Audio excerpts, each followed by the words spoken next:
قرآن کے اندر حضرت ابو بکر رضی اللہ تعالی عنہ کے لیے صاحب کا لفظ استعمال کیا گیا، تو حضرت سیدنا ابو بکر رضی اللہ تعالی عنہ کی صحابیت یہ قرآن کی نص قطعی ہے۔ اقبال نے کہا تھا ثانی اثنین غار و بدر و قبر، تین مقام بڑے اہم تھے جن کے اوپر حضرت ابو بکر صدیق رضی اللہ تعالی عنہ حضور صلی اللہ علیہ وسلم کے ساتھ کھڑے نظر آتے ہیں۔ زندگی کے اندر کبھی انہوں نے حضور سے کوئی دلیل نہیں مانگی، حضور نے جو بھی بات کی انہوں نے تسلیم فرمائی، اور حضور صلی اللہ علیہ وسلم ان کے ساتھ کتنی محبت فرماتے تھے۔ نبوت کے 14ویں سال غالباً اور محرم کا مہینہ شروع ہوا تو ہجرت کا حکم دے دیا گیا، تو اکا دکا مسلمان مدینے کی جانب جانے لگے، تو مسلمان وہاں پہ جا کے بسنے لگے۔ اس سے پہلے بھی اگر آپ دیکھیں تو حضور صلی اللہ علیہ وسلم نے حضرت ابو بکر صدیق رضی اللہ تعالی عنہ کو جتنی قربت عطا فرمائی ہے وہ کسی اور کا مقدر نہیں ہے۔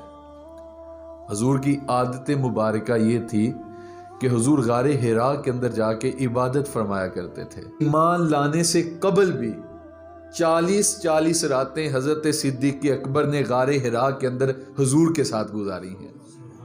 ایمان لانے سے پہلے بھی تربیت ہوتی رہی ہے، اور یہ حضور کے بہت عزیز دوست تھے۔ بلکہ حضور صلی اللہ علیہ وسلم نے ایک دن ارشاد فرمایا کہ ایک دن چھوڑ کے آپس میں ملا کرو، اس سے محبت بڑھتی ہے۔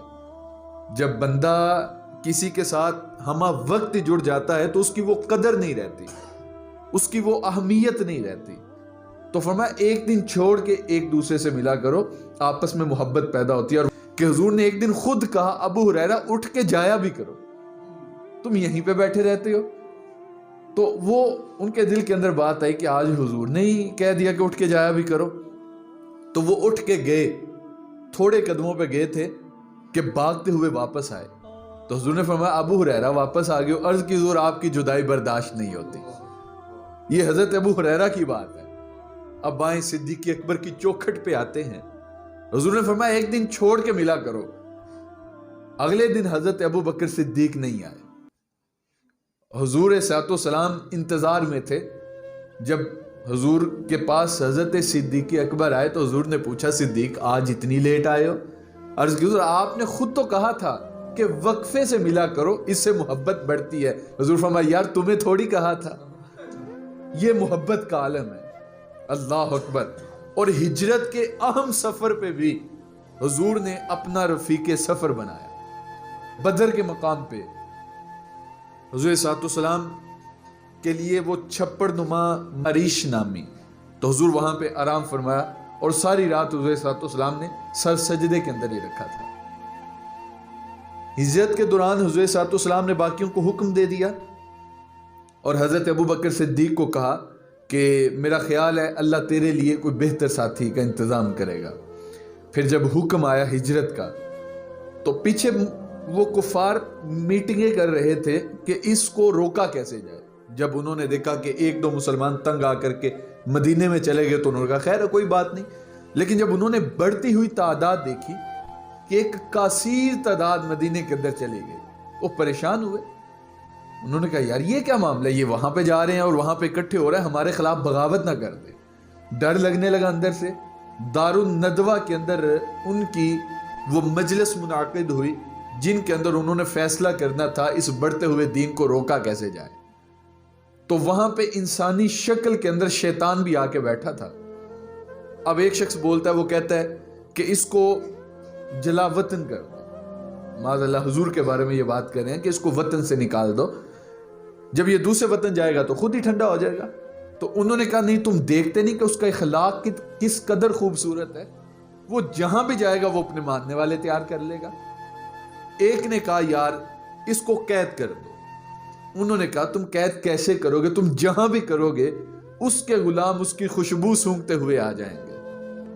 ایک کہنے لگا کہ اس کو رسیوں سے جکڑ دو، انہوں نے کہا یہ بھی ناممکن ہے۔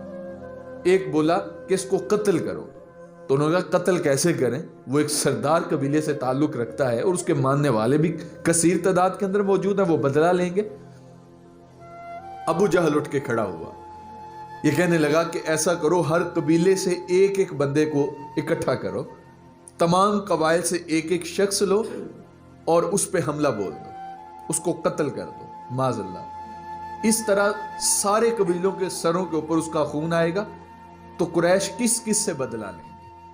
تو شیطان جٹ سے بولا، وہ کہنے لگا ہاں یہ فیصلہ معتبر ہے، اس پہ عمل کیا جائے۔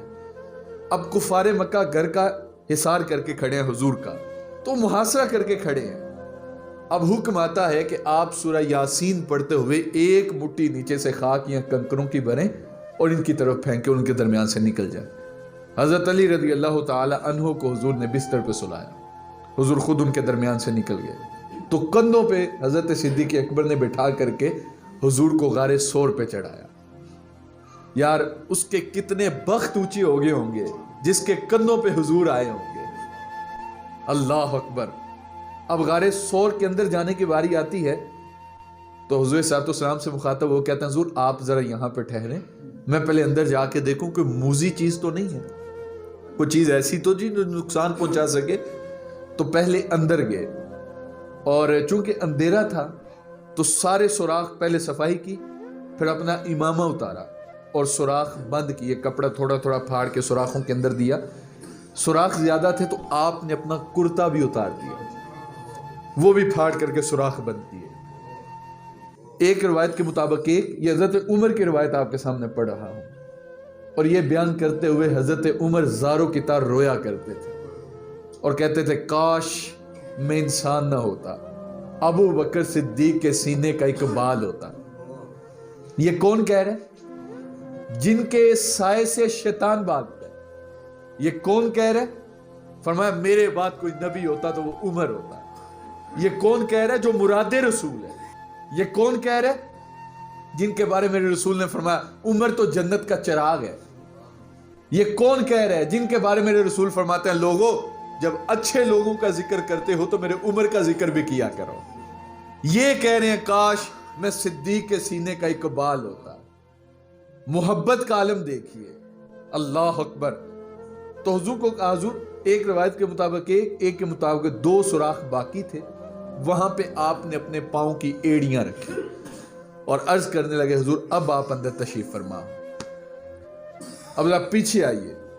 حضور صلی اللہ علیہ وسلم نے ایک دن مخاطب ہو کر کے صحابہ سے کہا صحابہ مجھے تمہاری دنیا سے 3 چیزیں پسند ہیں، اگر آپ کی توجہ ہو تو یہ نہیں کہا میری دنیا، تمہاری دنیا سے 3 چیزیں پسند ہیں، خوشبو، منکوحہ عورتیں، اور فرمایا تیسرا نماز کے اندر میری آنکھوں کی ٹھنڈک رکھی گئی۔ حضرت صدیق اکبر بھی وہاں پہ موجود تھے، کہا حضور میری بھی ایک خواہش ہے۔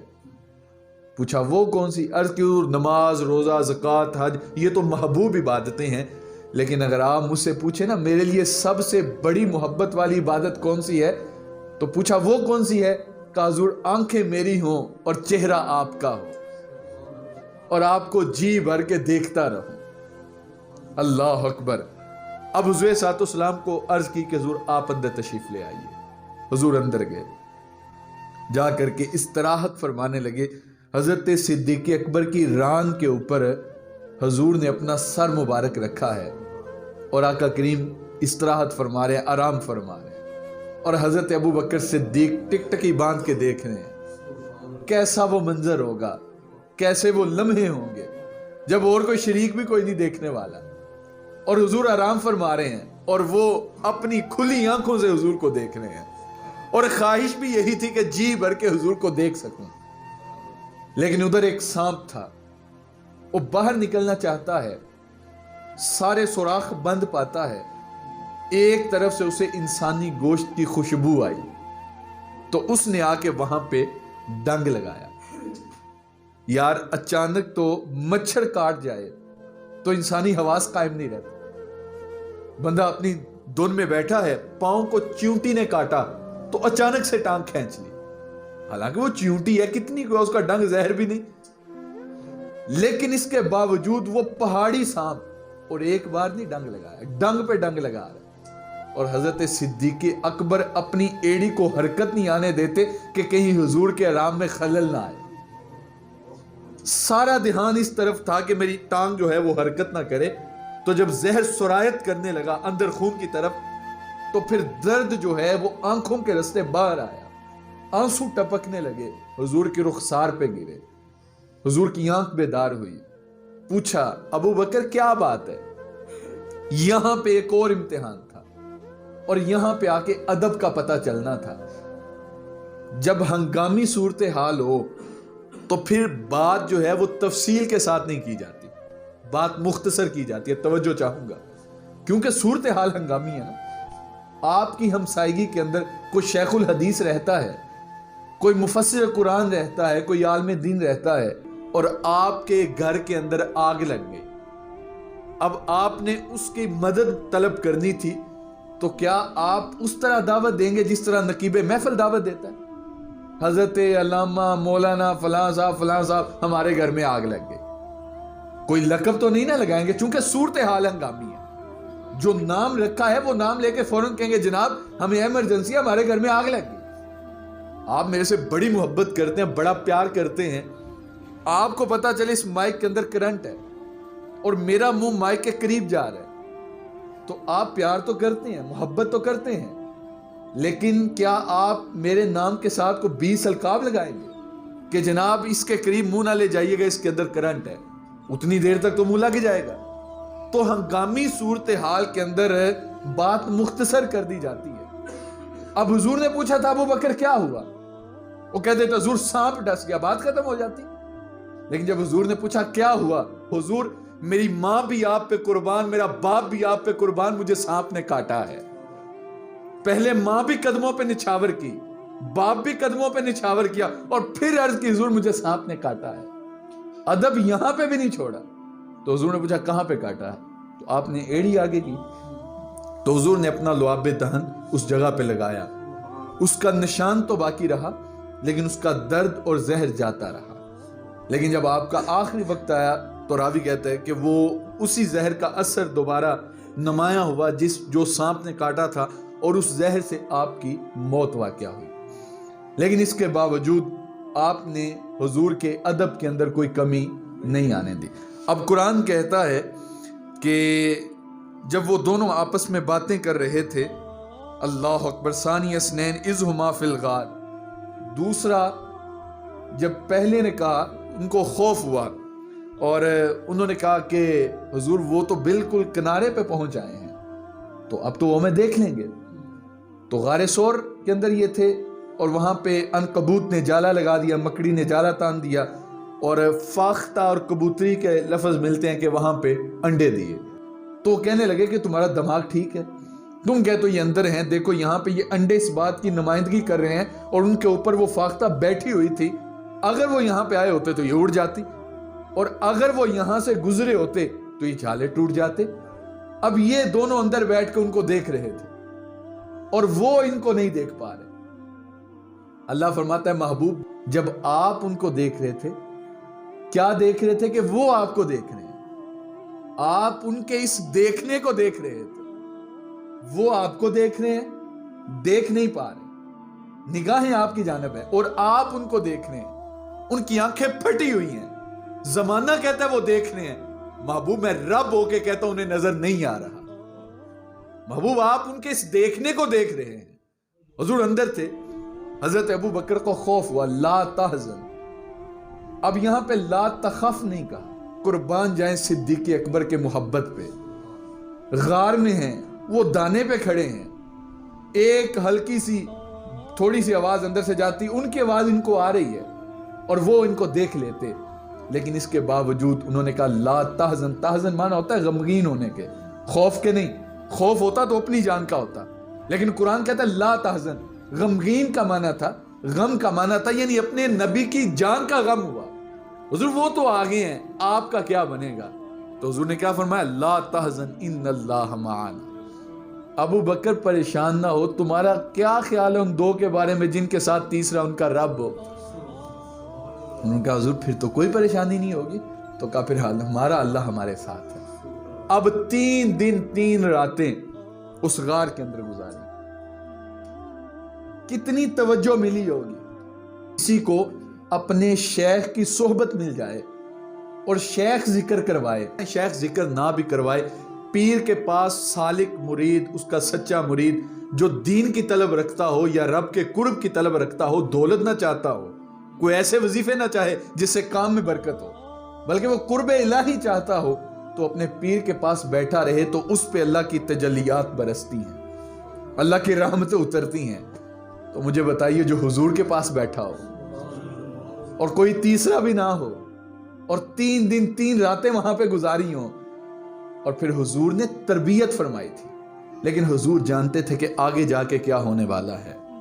حضور جانتے تھے کہ میں تو اپنے خدا کے پاس پلٹنے والا ہوں، میرے بعد اگر اس امت کو کوئی اکٹھا کرے گا تو وہ ابو بکر صدیق ہوگا. کسی کو غار کے اندر ساتھ لے جا کر کے فیض دیا تو کسی کو بستر پہ لٹا کے فیض دیا. حضرت علی کو پیچھے بستر پہ چھوڑ کے آئے، علی تم یہاں پہ لیٹ جاؤ. حضرت علی سے کسی نے پوچھا، علی وہ تلواریں، ننگی تلواریں لے کے کھڑے تھے، تمہیں نیند آ گئی تھی؟ وہ حضور کو سمجھ کے تمہیں بھی تو قتل کر سکتے تھے. تو حضرت علی نے کہا جتنی مزے کی نیند آج آئی تھی اس سے پہلے آئی کوئی. کہا وہ کیسے؟ کہا حضور نے فرمایا تھا علی صبح اٹھنا، لوگوں کی امانتیں واپس کرنا اور مدینے میں آ جانا. حضور کی زبان سے نکل گیا تھا نا، مجھے یقین تھا میں صبح اٹھوں گا بھی، امانتیں بھی واپس کروں گا، مدینے میں بھی پہنچوں گا. کیونکہ حضور کی زبان سے نکلا ہے تو جب تک میں مدینے میں پہنچ نہیں جاتا مجھے موت آ ہی نہیں سکتی. یہ فیض تھا جو حضور کی ذات سے انہیں نصیب ہوا. اور پھر حضور کے ساتھ محبت، حضور کے ساتھ پیار، حضور کے ساتھ عشق جو حضرت ابو بکر صدیق نے کیا. پہلی بات تھی غار، اقبال نے کہا نا ثانی اثنین غار. دوسرا ہے بدر و قبر، بدر کے مقام پہ آئیے. یہ وہ مقام تھا، یہ 313 اور وہ 1000 کا لشکر لے کے آئے ہیں. ان کے پاس جو تلواریں، کسی کا دستہ ٹوٹا ہوا ہے، کسی کی نوک خراب ہے، کسی کو دندے پڑے ہوئے ہیں، جو بالے ہیں وہ بھی ٹوٹے ہوئے، گھوڑے بھی پورے کوئی نہیں، اونٹ بھی کوئی نہیں، کھانے پینے کی اشیاء بھی کوئی نہیں، اور وہ ناچنے والی رنڈیاں بھی ساتھ لے کے آئے تھے. اور وہ کہتے تھے کہ رسیاں اکٹھی کرو، ان کو جکڑیں گے اور لوگوں کو بتائیں گے یہ دیکھو یہ نیا دین لے کے آئے تھے. اس وقت جب وہ چھپڑ نما جگہ تیار کی گئی جس کو عریش کہا جاتا ہے، حضور وہاں پہ آرام فرما ہے. اب رات کی باری آئی تو حضور صلی اللہ علیہ وسلم کے پہرے کی باری آئی. اب حضور کا پہرا کون دے گا؟ سارے کٹنے کے لیے آئے تھے نا، قربان ہونے کے لیے آئے تھے. ان میں بزدل کوئی نہیں، ڈرپوک کوئی نہیں جو حالات کا رخ دے کے ادھر پلٹ جاتا. لیکن اس کے باوجود کو اٹھتا نہیں ہے. کوئی اٹھتا ہے تو وہ ابو بکر صدیق اٹھتا ہے رضی اللہ تعالی عنہ. یہ بات نہیں تھی کہ باقی کھڑے نہیں ہو سکتے تھے. اگلی کہانی حضرت علی سے سنتے ہیں. امام سیوطی نے بھی لکھا اور شیخ بغدادی نے بھی اس بات کو لکھا کہ وہ کھڑے کیوں نہیں ہوئے. یہ بات نہیں تھی کہ وہ ڈرتے تھے کہ ہمیں اپنی جان دینی پڑے گی، سبھی تو جان دینے آئے تھے، لیکن ان کو ڈر یہ تھا کہ حضور کی حفاظت کون کرے گا. ایک بندہ ہے، اس کی حفاظت کرنی ہے. کسی کمرے کے اندر کسی کا قیمتی اثاثہ ہے، کوئی دروازے پہ کھڑا ہوتا ہے، وہ کہتا ہے جی میری لاش سے گزرو گے تو آگے جاؤ گے نا. اب لاش اگر گر جاتی ہے تو آگے تو پہنچ گئے. وہ کہتے تھے ہم کھڑے تو ہو جاتے ہیں لیکن اگر ہمیں کچھ ہو گیا تو حضور تک تو وہ پہنچ گئے. اور حضرت ابو بکر صدیق کہتے ہیں کہ میری تلوار کو توڑے گا تو آگے جائے گا نا، کو مجھے گرائے گا تو آگے جائے گا نا. اور حضرت علی رضی اللہ تعالی عنہ نے جامع مسجد کوفہ کے اندر خطبہ دیتے ارشاد فرمایا، لوگوں بتاؤ اس امت کا سب سے بہادر شخص کون ہے؟ تو لوگوں نے کہا انت یا علی، علی آپ ہی ہیں.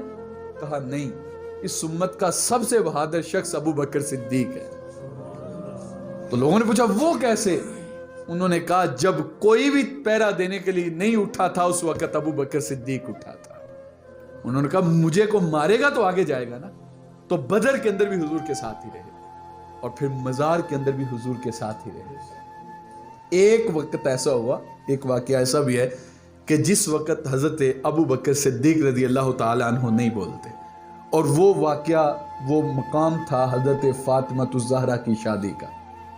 حضرت فاطمہ الزہرا کی شادی حضرت علی رضی اللہ تعالی عنہ سے طے پائی۔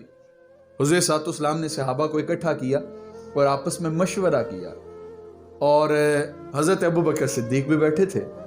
یہ کچھ نہیں بولتے، باقی سارے کوئی نہ کوئی مشورہ دیتے ہیں، یہ خاموش بیٹھے ہیں۔ حضور صلی اللہ علیہ وسلم اٹھے اور باہر چلے، ٹہلنے لگے۔ یہ اٹھ کے پیچھے ہوئے، آنکھوں میں آنسو ہیں، اور عرض کرنے لگے حضور اگر آپ اجازت دیں تو میں کچھ کہوں؟ تو حضور نے فرمایا ابو بکر کیا کہنا چاہتے ہو؟ عرض کرنے لگے حضور آپ فاطمہ کی شادی کر رہے ہیں تو فاطمہ کو دینے کے لیے کچھ تیار بھی کیا ہے؟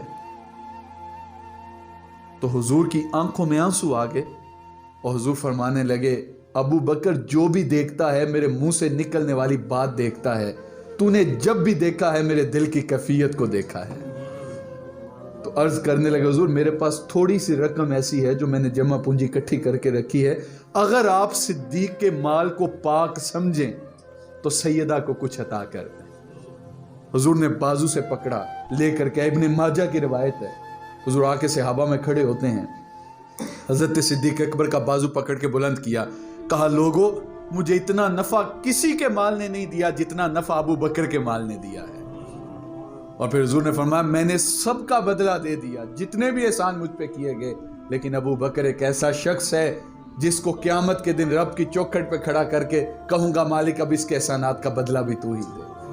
تو حضرت ابو بکر زاروں کی طرح رونے لگے اور کہنے لگے حضور آپ کیسی بات کر رہے ہیں، جب ابو بکر آپ کا ہے تو ابو بکر کا سب کچھ آپ کا ہے، ابو بکر بھی آپ کا ہے، ابو بکر کا مال بھی آپ کا ہے، سب کچھ حضور پہ قربان کر دیا۔ اور پھر جب حضور کا انتقال ہوا، حضور صلی اللہ علیہ وسلم نے صحابہ کو اکٹھا کیا، اور جب صحابہ اکٹھے ہوئے تو کہا صحابہ آج میں نے تمہیں کوئی نماز کے احکام نہیں بتانے، کوئی روزے کی فرضیت، کوئی زکوٰۃ کے بارے میں نہیں بتانا، بلکہ آج میں نے تمہیں اس لیے اکٹھا کیا ہے کہ تمہارا کیا خیال ہے کہ ایک عبد کو یہ حق دے دیا گیا کہ اگر وہ چاہے تو زندہ رہ لے اور اگر وہ چاہے تو اپنے خالق حقیقی سے ملے۔ عبد نے فیصلہ اپنے خالق حقیقی سے ملنے کا کر لیا ہے۔ سارے صحابہ خاموش بیٹھے تھے، حضرت ابو بکر زاروں کی طرح رونے لگ گئے۔ صحابہ نے پوچھا تم کیوں روتے ہو؟ تو کہنے لگے تمہیں نہیں پتا حضور اپنی بات فرما رہے ہیں، حضور اب ہم سے جدا ہونا چاہ رہے ہیں۔ اس سے پہلے حضور کی زندگی کے اندر 17 نمازیں پڑھانے کا شرف ابو بکر صدیق کو حاصل ہے۔ حضور صلی اللہ علیہ وسلم علیل تھے اور حضرت عائشہ سے کہا کہ اپنے باپ کو کہو کہ وہ نماز پڑھائے، تو انہوں نے عرض کی حضور آپ جانتے ہیں کہ وہ کس قدر نقاہت کا عالم رکھتے ہیں، وہ اتنے نرم دل ہیں، جب وہ اپنے رسول کا مصلی خالی دیکھیں گے تو کبھی بھی مصلی پہ نہیں آئیں گے۔ تو حضور نے فرمایا کسی قوم کے لیے یہ جائز ہی نہیں ہے کہ ان کے اندر ابو بکر موجود اور کوئی آگے کھڑا ہو کے نماز پڑھائے۔ تو حضرت ابو بکر صدیق زاروں کی طرح رونے لگ گئے، لیکن چونکہ وہ ایک امر الہی تھا تو حضور صلی اللہ علیہ وسلم کی رحلت ہو گئی، حضور کا انتقال ہو گیا۔ یہ وقت اس وقت امت پہ بڑا شاک وقت تھا، بڑا مشکل مرحلہ تھا۔ کئی خاندانوں کے خاندان مرتد ہو گئے، جنہوں نے حضور کو دیکھ کے کلمہ نہیں پڑھا تھا، بلکہ ان کا کوئی سردار ایمان لے کے آیا تو نیچے جتنی رعایت تھی وہ بھی ایمان لے کے آئی۔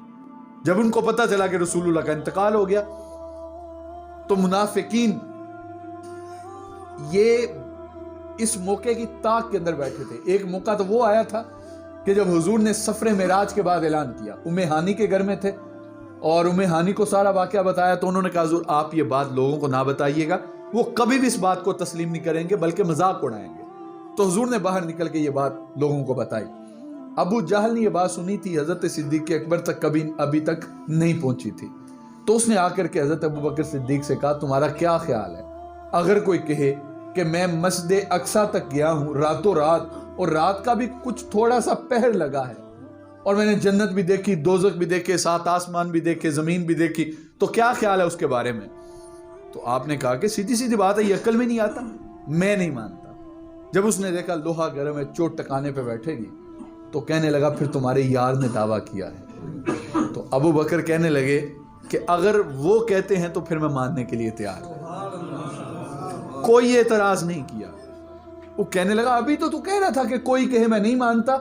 ابو بکر کہنے لگے کوئی کہے تو میں اب بھی نہیں مانتا، لیکن اگر وہ اس سے آگے کا بھی کہے تو میں ماننے کے لیے تیار ہوں۔ علماء فرماتے ہیں یہ وہ مقام تھا جہاں پہ آپ کو صدیق کے لقب سے نوازا گیا.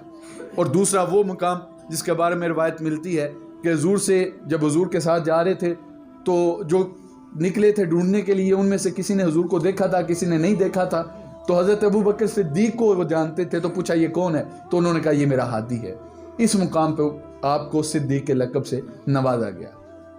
اب یہ مرحلہ بھی بڑا مشکل تھا. منافقین جو موقع کی تلاش میں تھے وہ کہنے لگے دیکھو اب تو رسول اللہ کا انتقال ہو گیا, اب کون نمازیں پڑھے گا, کون زکوٰۃ دے گا, کون حج کرے گا, اب کون عبادتیں کرے گا؟ حضور کے ہوتے ہوئے تو سب لوگ اچھے تھے, اچھے کام کرتے تھے, اب تو حضور کا انتقال ہو گیا. اس وقت جو عالم یہ تھا کہ حضرت فاطمہ الزہرا رضی اللہ تعالی عنہا فرماتی ہیں کہ حضور کے وصال کے موقع پہ جتنے پہاڑ دکھوں کے مجھ پہ ٹوٹے تھے, اگر وہ چٹے دن پہ ٹوٹتے تو وہ کالی راتیں بن جاتی. حضور نے گھر کے اندر ایک میمولا پالا ہوا تھا, بھیڑ کا بچہ. جب حضور کا انتقال ہوا تو اس نے کنویں کے اندر چھلانگ لگا کے خودکشی کر لی. حضور کی ناکہ سیدہ عائشہ کے قدموں پہ بیٹھ کے اپنے دم توڑ دیتی ہے. یہ وہ مقام تھا کہ حضرت عمر جیسے جری جوان بھی تلوار لے کے گشت کرتے ہیں. اگر کسی نے کہا حضور انتقال کر گیا میں گردن کاٹ دوں گا, کو ماننے کے لیے تیار نہیں تھا. وہ کہتے تھے نہیں حضور سو رہے ہیں, تھوڑی دیر کے بعد بیدار ہو جائیں. حضور کی چارپائی پہ حضور آرام فرما رہے ہیں اور صحابہ آتے تھے, دیکھتے جاتے تھے اور کہتے تھے نہیں ابھی اٹھ جائیں گے. ایک عجیب کشمکش کا عالم تھا. اس وقت ان 3 راتوں کا فیض امت نے دیکھا, جو 3 راتیں غار کے اندر حضرت صدیق نے حضور کے ساتھ گزاری تھی. جب کوئی بھی آگے نہیں بڑھا تو حضرت صدیق اکبر اٹھ کے کھڑے ہوتے ہیں اور کہتے ہیں لوگوں میں تم سے پوچھتا ہوں, مجھے بتاؤ تم عبادت رب کی کرتے تھے یا حضور کی کرتے تھے؟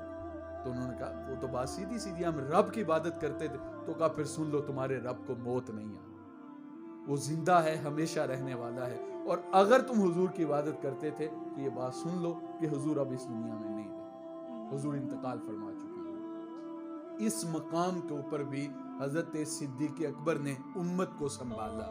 اگر اس مقام پہ وہ امت کو نہ سنبھالتے تو آج جو تصویر امت کی میں اور آپ دیکھ رہے ہیں شاید یہ ہمیں نظر نہ آتی.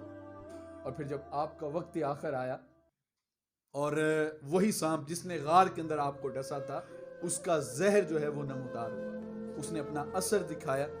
اور پھر آپ جب علیل تھے تو حضرت علی کو قریب کیا, حضرت علی کو بلوایا اور حضرت علی کو بلا کے کہنے لگے علی جن ہاتھوں سے تم نے حضور کو غسل دیا تھا انہی ہاتھوں سے مجھے بھی غسل دے, اور پھر مجھے کفن پہنانے کے بعد حضور کے قبر کے پاس رکھ دینا, اور اگر کوئی اشارہ دفن کا مل جاتا ہے تو مجھے وہاں پہ دفن کرنا, نہیں تو جنت البقیع میں دفن کر دینا.